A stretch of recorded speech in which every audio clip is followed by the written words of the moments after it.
neurocirugía. Doctor, ¿qué es la hidrocefalia?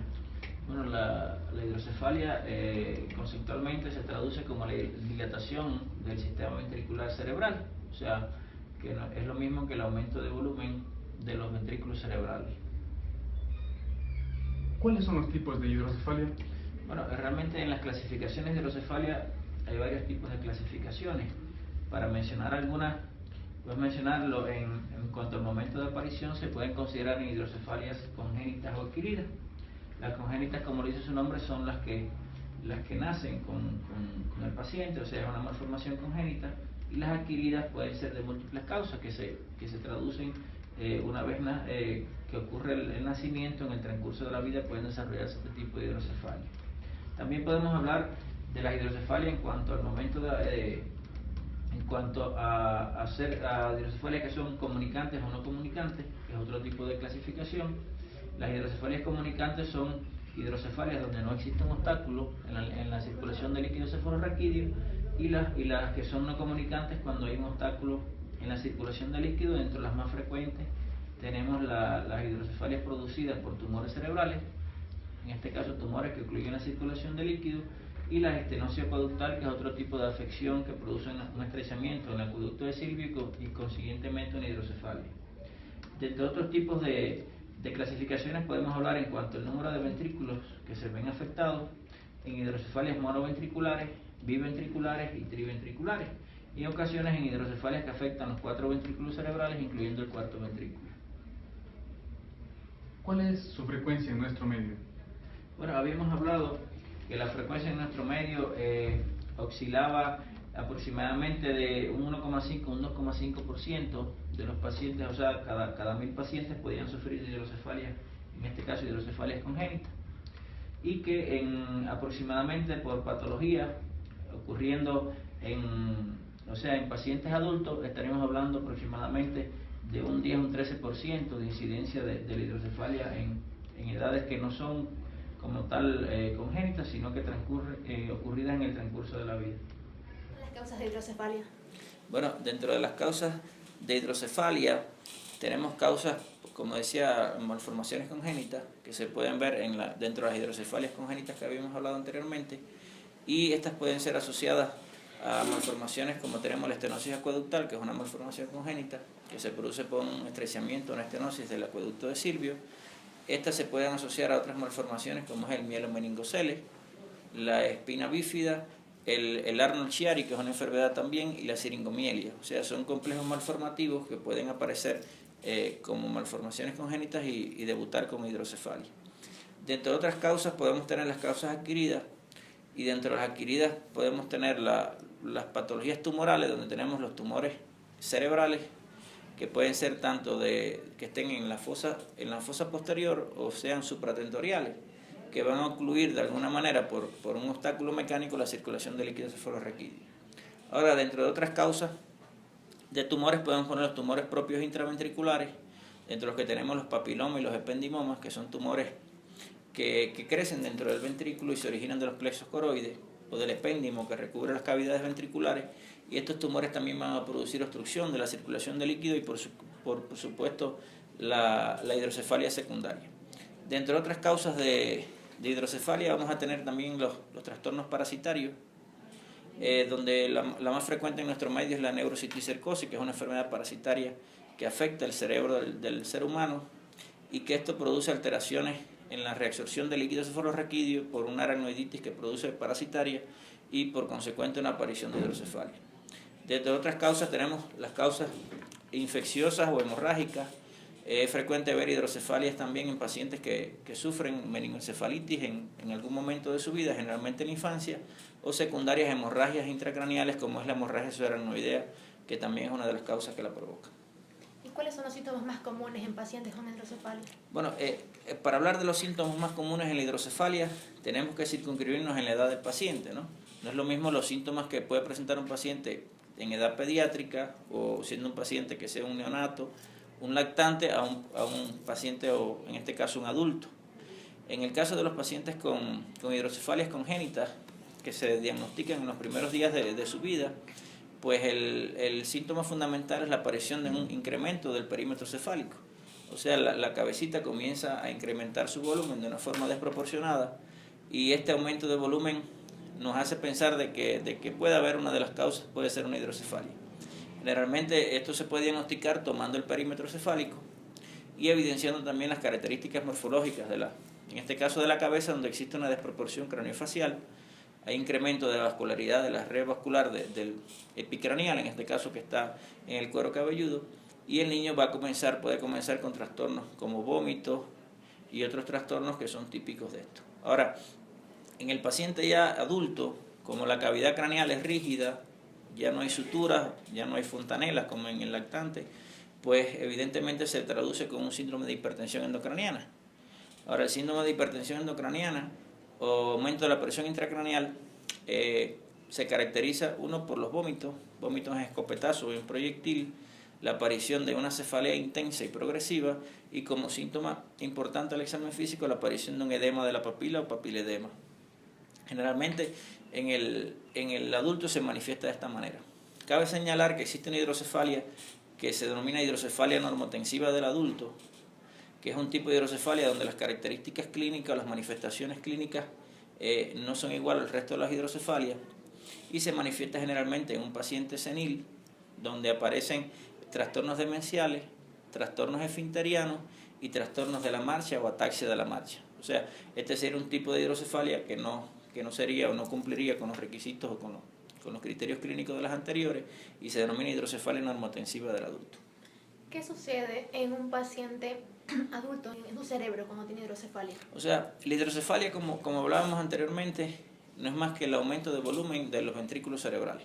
Por supuesto, en el encéfalo, que es en la cavidad craneal, es una cavidad rígida, porque es una cavidad cubierta de hueso, y existen tres componentes fundamentales. Uno es el encéfalo, o sea, la masa encefálica; el otro es el líquido cefalorraquídeo, y el tercer elemento son la sangre. En este caso puede ser arterial o venosa. Por supuesto, al haber un incremento de uno de estos componentes, que en este caso es el líquido cefalorraquídeo, existiría un efecto de compresión sobre el cerebro que está circundante en este caso a los ventrículos, y esto va a producir inflamación a nivel de estas estructuras, compresión, y secundario a esto todos los síntomas subsecuentes que produce la hidrocefalia y de los cuales hemos hablado anteriormente. ¿Eso sucede igual en niños?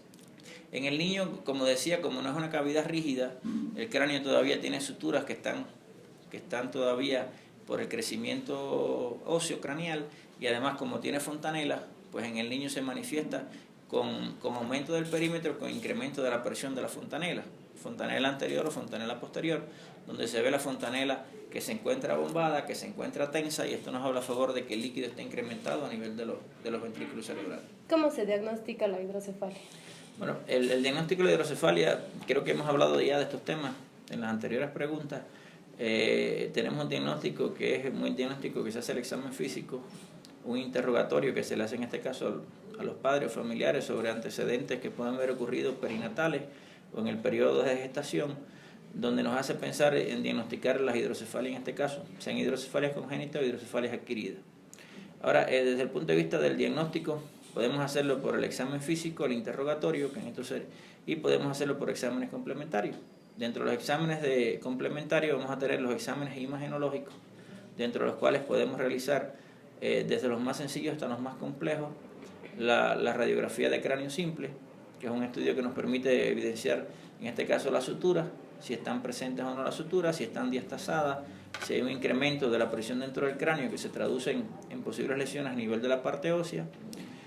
Otro estudio que podemos realizar es la tomografía axial computarizada, y otro estudio que se puede realizar es la resonancia magnética nuclear.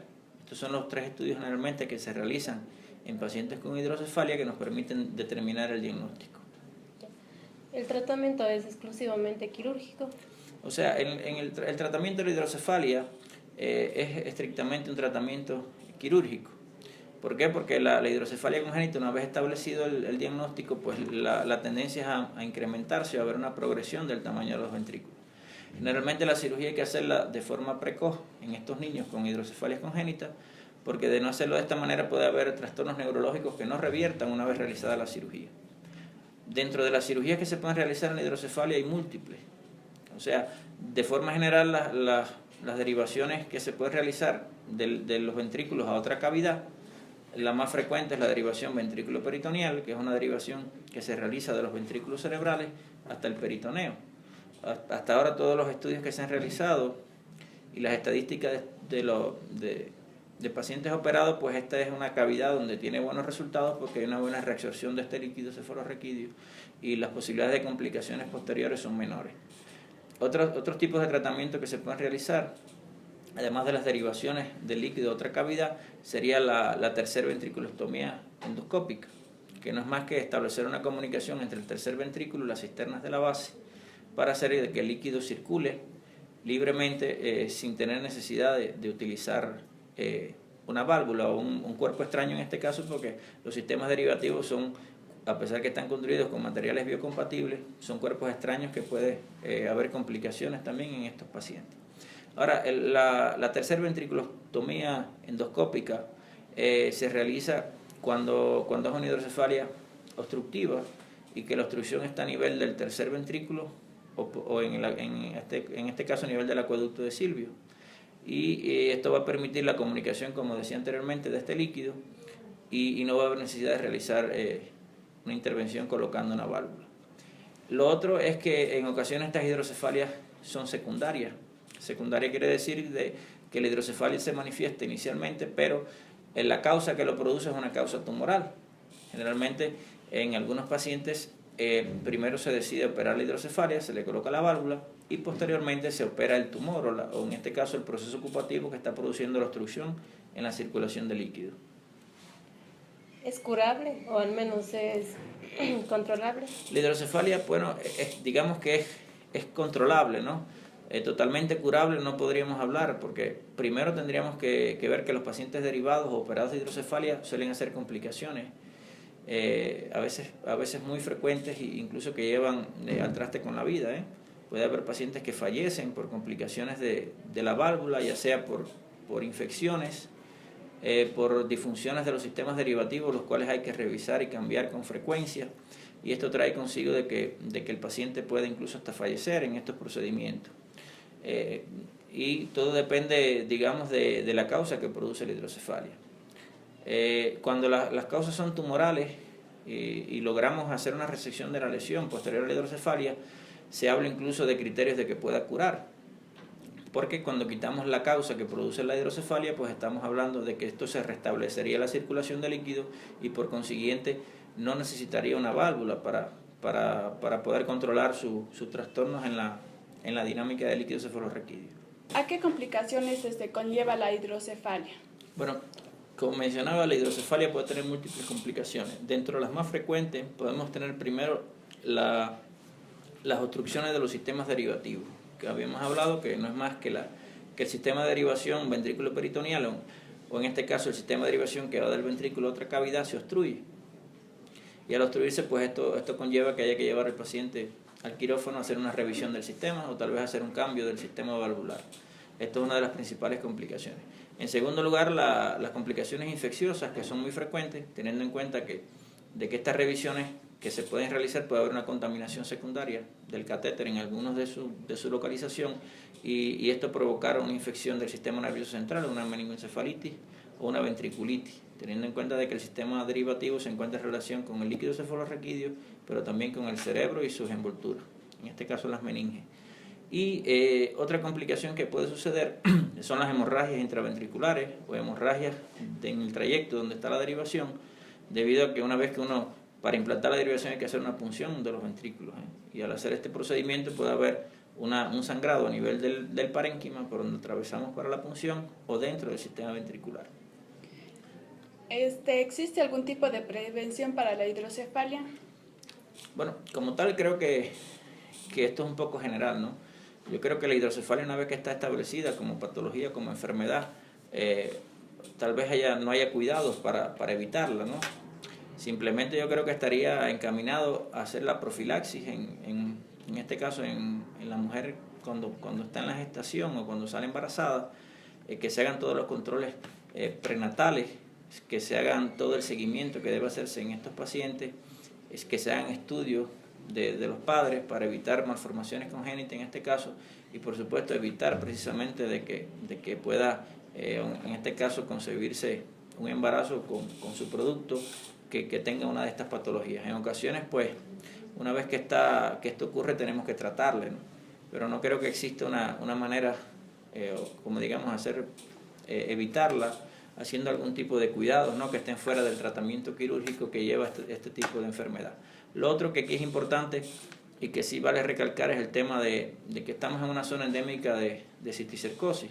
En este caso, la neurocisticercosis es una enfermedad dentro de las cuales hemos visto muchos casos de hidrocefalia producidos por esta enfermedad. Esta enfermedad es una enfermedad que se adquiere del cerdo y entonces creo que sí es importante, sí hay maneras de prevenirla, teniendo en cuenta de que primero tenemos que evitar consumir carnes que no tengan un adecuado registro sanitario, una adecuada higiene o certificado, en este caso el cerdo que se sacrifica, de que sea una carne que esté apta para el consumo humano. Y lo otro es que también una forma de adquirirlo son a través de las verduras de algunas ensaladas, debido a que se contaminan con excretas de este tipo de animales que portan también la infección, y también estaría encaminado a ser exhaustivo en la higiene de los alimentos, en este caso sobre todo de las verduras que puedan contener este tipo de infección y esto pasarle al ser humano.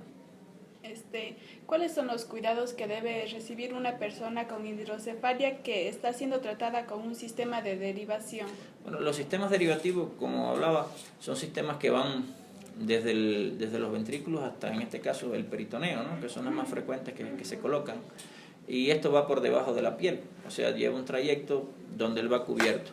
Sobre todo hay que tener precauciones en cuanto a la higiene, de forma general, evitar traumatismos a nivel de la cabeza, donde está colocada la válvula, en este caso, que regula el flujo del líquido cefalorraquídeo, no hacer esfuerzos físicos intensos, me refiero a hacer trabajos donde el esfuerzo físico de la persona que lo hace esté aumentado.